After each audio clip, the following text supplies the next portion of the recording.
उत्तराखंड में विधानसभा चुनाव के लिए अब ज्यादा समय नहीं बचा है, लेकिन आज भी विपक्षी दल कांग्रेस उसी ढर्रे पर चल रही है जिस पर पहले थी। हाल ही में प्रदेश अध्यक्ष का चेहरा बदला गया, इस उम्मीद के साथ कि पार्टी में नया जोश होगा, नई ऊर्जा होगी, नई ताकत मिलेगी। लेकिन सवाल तो यह है कि बिन सेना के सेनापति आखिर कैसे 27 की जंग को जीत पाएगा।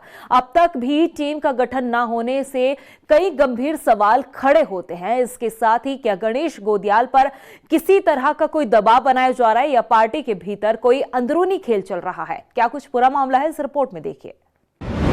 2027 में कांग्रेस कैसे होगी पास? ना तो टीम का गठन, ना ही कार्यकर्ताओं में जोश।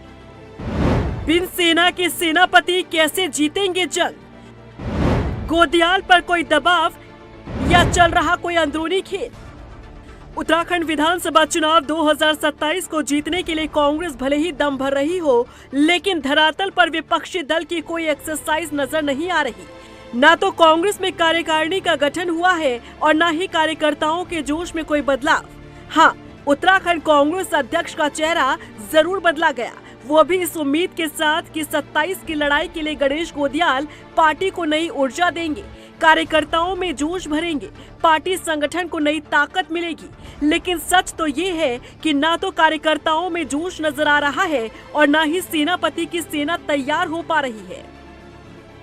गणेश गोदियाल अब तक अपनी टीम भी तैयार नहीं कर पाए हैं और 2027 का चुनाव सिर पर है। कांग्रेस कार्यकारिणी के गठन में हो रही देरी को लेकर सियासी गलियारों में कई तरह के सवाल घूम रहे हैं। सियासी जानकार मान रहे हैं कि गणेश गोदियाल पर प्रेशर तो है, लेकिन पार्टी के भीतर अंदर खाने खेल भी चल रहा है। ये बात भी सच है कि कांग्रेस की गुटबाजी किसी से छिपी नहीं है। पार्टी को चुनाव में हार का सामना करना पड़ता रहा है। इसके पीछे का बड़ा कारण भी पार्टी की अंदरूनी लड़ाई ही मानी जाती है। पार्टी नेताओं के बीच आपसी खींचतान कांग्रेस को जीत का स्वाद चखने से रोकती रही और ऐसा नहीं है कि कांग्रेस के बड़े नेता इस बात को नहीं जानते। पार्टी हाईकमान भी इस बात को बखूबी जानता है, लेकिन न जाने ऐसी क्या वजह है कि उत्तराखंड कांग्रेस में आपसी कलह को न तो कोई प्रदेश अध्यक्ष खत्म कर पाता है और न ही दिल्ली हाईकमान। और इस बीच कांग्रेस प्रदेश प्रभारी की तो बात ही छोड़ दीजिए। अब सवाल ये खड़ा होता है कि 2017-2022 में उत्तराखंड की सत्ता से दूर रहने वाली कांग्रेस, जो लंबे समय बाद सत्ता की कुर्सी को पाने के लिए ललायत दिख रही है, आखिर उसके लिए पार्टी के भीतर कोई एक्सरसाइज क्यों नहीं की जा रही?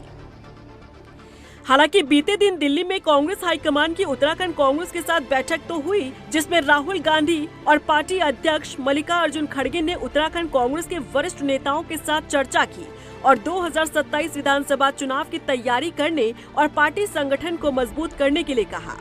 साथ ही राहुल गांधी ने उत्तराखंड कांग्रेस को 90 दिनों का रोड मैप तैयार करने का निर्देश भी दिया।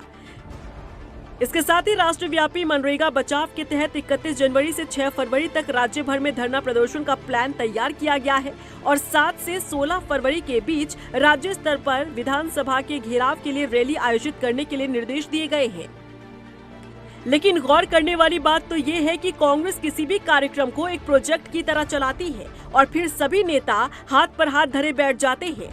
कांग्रेस शायद ये भूल जाती है कि वो देश की सबसे पुरानी पार्टी है और देश में सबसे लंबे समय तक सत्ता संभालने वाली भी कांग्रेस ही है और अपने इस अनुभव का अच्छा खासा प्रयोग वो कर सकती है। लेकिन ऐसी ललक ना तो कांग्रेस हाईकमान में नजर आती है और ना ही प्रदेश कांग्रेस में। यही कारण है कि नवंबर महीने में उत्तराखंड कांग्रेस की कमान करण माहरा के हाथों से लेकर गणेश गोदियाल को सौंपी गई थी, लेकिन ना तो अब तक गणेश गोदियाल की टीम तैयार हो पाई है और ना ही 27 चुनाव के लिए कोई खास रोड मैप। अब इसके पीछे की असल वजह क्या है, इस पर कोई भी नेता खुलकर बोलने को तैयार नहीं।